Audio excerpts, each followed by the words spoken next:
How's everybody doing? Good, very good. Good. So we're on our really our third practice day today. We'll be inside, a little slick outside, working on some first and second down stuff. We've had 2 good days. I'd say I've improved a little bit each day. Worked on some different situations. Still got a long way to go, but it's been a good start. How's attendance since it's voluntary? Yeah, we've had everybody here. Today there'll be Wandell won't be here today because he's got a mandatory NFL rookie symposium. But we've had I'd say exceptional attendance.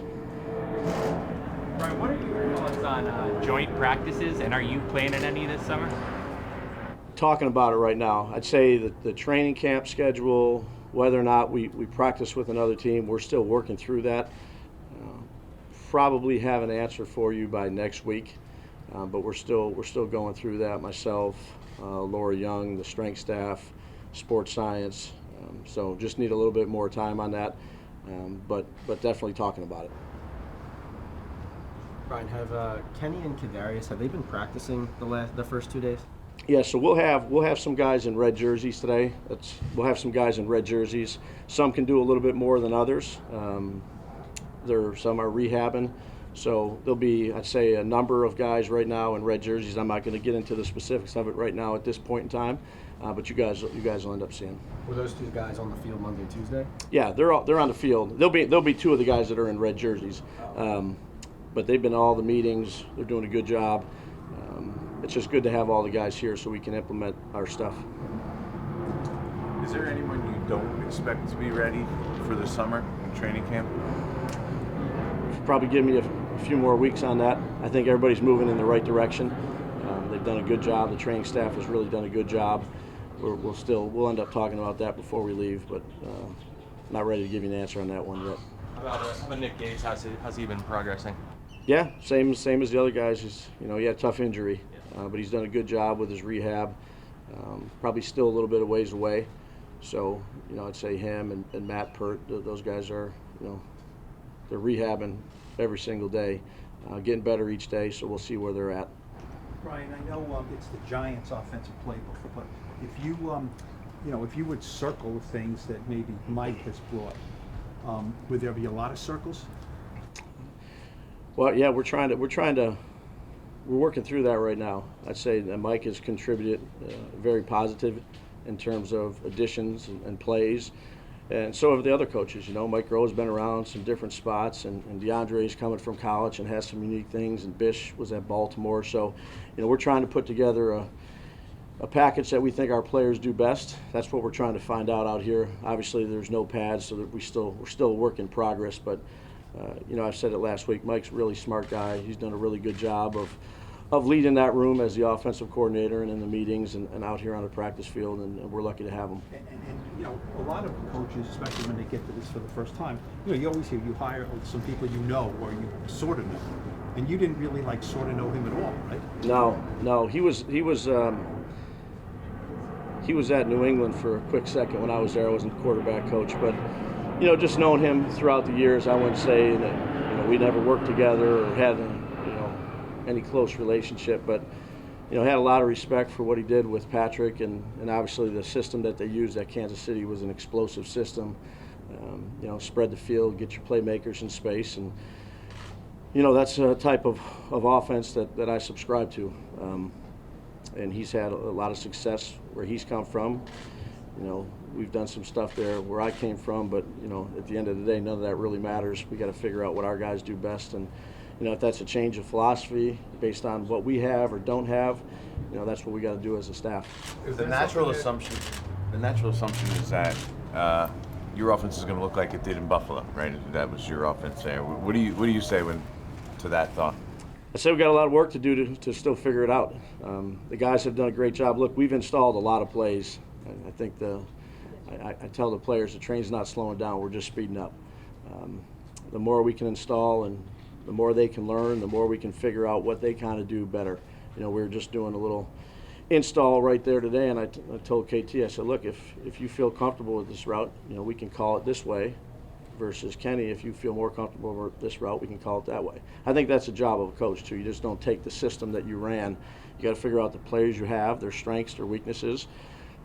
Some are quick, some are more physical, and implement them in that regard in terms of the passing game and the running game.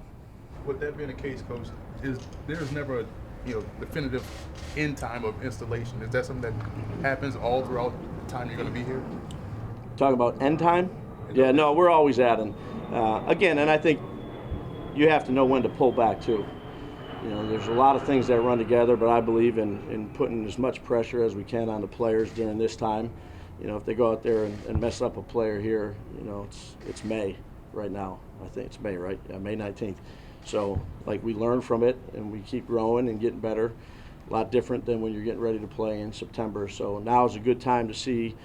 It's the same thing with Daniel. I'll tell him to try to fit tight, tight throws in there. And you go out there and throw a few picks at practice and no sweat. That's why we do this, to see what we can do and what we can't do.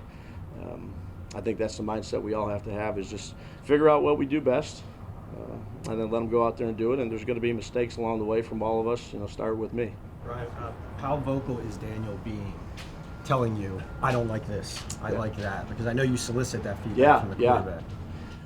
I think it's improved really since the day we got here. That there takes a lot of trust to do that. You're a player, and you're trying to learn the system that new coaching staff is bringing in. So usually everything, I can do that. But as you build a relationship with the player, I think it's a lot easier for him to say, hey, give me that one again tomorrow, or give me another next week. Let me get another rep of that. Or I'm just not really feeling comfortable with this play. And then we just throw it out. Again, everybody has a ton of plays in their playbook. It's not anything new. But I do think it's important for that position in particular to have a say in what he likes or what he doesn't like. And I want all the players to be able to do that. Again, that route I was talking about is an example in there between Kenny and KT. If one guy feels a little bit more comfortable with this type of stem or this type of double move, then let's go ahead and do that. Versus the other guy likes to just bang a body on you and get open. I'm okay with that too. Brian, you were talking about how you're okay with Daniel, throwing interceptions out here in practice. One more time. I'm You're used sorry. to it. Yeah, sorry. I think on the radio you were saying you want him not to be afraid of consequences. So once the season comes, is there a line there where you're okay with the quarterback throwing interceptions? Obviously you don't want them, but you want him to just kind of be free. Yeah. Look, no, we want to make sure we protect the ball. But again, you can't go out there and play afraid. Be smart, not reckless, if you will. If he's got the right, if he's got a shot on the right read, let it go. There's going to be things that happen in every game. The defense is going to make a good play. There might be a tip ball. We're going to have to do a good job of taking care of the football, but I want him to turn it loose. Is that an adjustment for him mentally? Just his rookie year, everyone harped on turnovers, and it seemed like he did go the other way the last 2 years. Is that something you've had to work on with him? I don't know. He's been good. The meetings that we've had, again, it's not like we want to go out there and throw 3 or 4 picks in a game. We do that, these press conferences won't be too fun. Brian, it seems in the recent coaching tenures here, when new guys come in, they tend to bring in players who they've had a history with. Is there a reason for that? Yeah, I think that happens around the league.